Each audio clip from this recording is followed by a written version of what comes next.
Welcome to a one-day late review of Thor: The Dark World. This is directed by Alan Taylor, who brought us Terminator Genesis. And it starred Chris Hemsworth, Tom Hiddleston, Anthony Hopkins, and Natalie Portman. And is I think is the 8th installment of the Marvel Cinematic Universe. Now, I am reviewing most of the Marvel Cinematic Universe movies before Captain America Civil War. I can review as much of them as I can. So, without further ado, let's get into Thor: The Dark World. Worlds collide when a powerful ancient enemy threatens to plunge the cosmos into eternal darkness. Now reunited with Jane Foster and forced to forge an alliance with his treacherous brother Loki, Thor embarks on a prejudiced personal quest to save both Earth and Asgard from destruction against the evil Malekith. Now, there is a lot of things good with this movie, but like Iron Man 3, it is not a perfect movie, but we'll get into those problems later on in this review. So, what do I like? Well, of course, like with every Marvel movie, the action is spectacular. I actually like the action in this movie more than the one in the first movie, which I have up here, Thor. A very enjoyable movie, again with problems, but I could forgive them. Now, Thor, played by Chris Hemsworth, he is still great at Thor. I cannot think of anybody else playing him. Natalie Portman, she is good in the movie. I'm surprised. I still think that she's a little bit better in the first movie, but I still like her in this movie.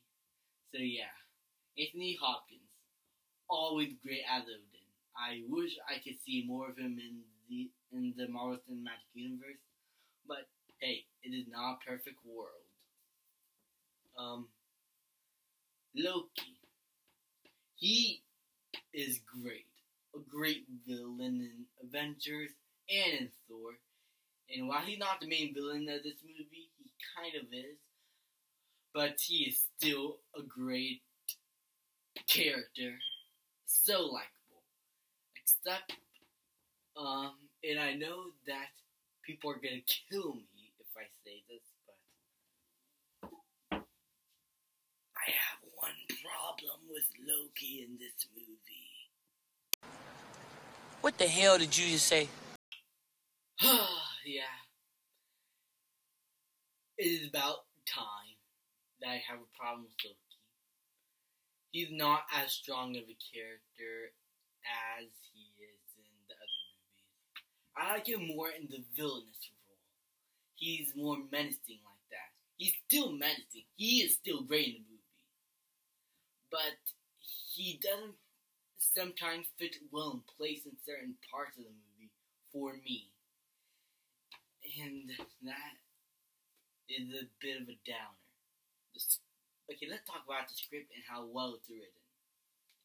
Like Iron Man 3, it is well written, but does have flaws. Only 2 flaws that I have with the script. Let's see. Yeah, it is a bit jumbled around in a few scenes. It jumbles things around in a few scenes that I cannot get it. And I don't know. It just seemed like, what? The villain just wanted to destroy the world? Could we think of anything else? That is the problem with the movie. It is a bit over the old-fashioned parts that would take over the universe. I wish it could have done something a little bit different from that. And it just sets up the Infinity Stones, which is good. But I felt like it could have had more power and more energy. Don't get me wrong, this movie has way more energy than the first Thor.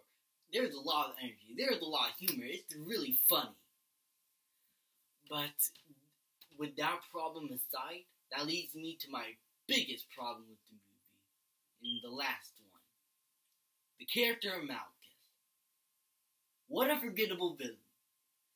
The script made him so cliched, and the script is about him mostly. That makes the script a little bit cliched, that I didn't really care about the villain and his motivation. If he had motivation on what he's doing, and the script could have been a little bit of a new idea from the comics, then I could have liked the movie better. He's such a disappointing villain. Marvel has to step up with their villains. Yeah. So yeah, I didn't like the villain in this movie. Like I did not like the villain in Iron Man 3 or in Ant-Man. Pretty much a disappointment. But those are only 3 problems. Loki could have been better. The script is a bit cliched. And with the script being cliched, it leads to the villain being cliched. The 3 problems with the movie. The rest of the movie is a fun Marvel entertainment. Really funny, really fast-paced. There's not a single boring moment. The action is spectacular. And the script, while a bit cliched in some points, does have a few good moments. And Thor is great in the movie. And honestly, I like this movie so much better than the first Thor. The first Thor is like a B movie. This is way better. I just felt like the script could have been better, and the villain could have been better, and Loki could have been better, and Loki could have had one problem fixed. I wish he could have been more stronger. But those are only 3 little problems. Loki one is being the nitpick. So with Loki being the nitpicking, those 2 problems that I have been concerned about, I'm going to give Thor the Dark World a B+.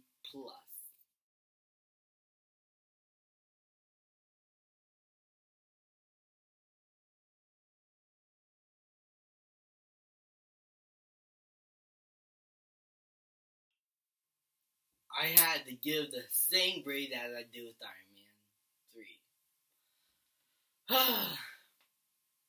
At least in 2014, Marvel had an excellent year. I already explained that with Captain America the Winter Soldier. Now, next week, or possibly this spring break week, we're going to talk about Guardians. Yup. Can't wait to review that movie. Thank you guys so much for watching this movie review of Thor the Dark World. Please leave a like, subscribe, comment, and if you want to see more reviews, then subscribe to my channel.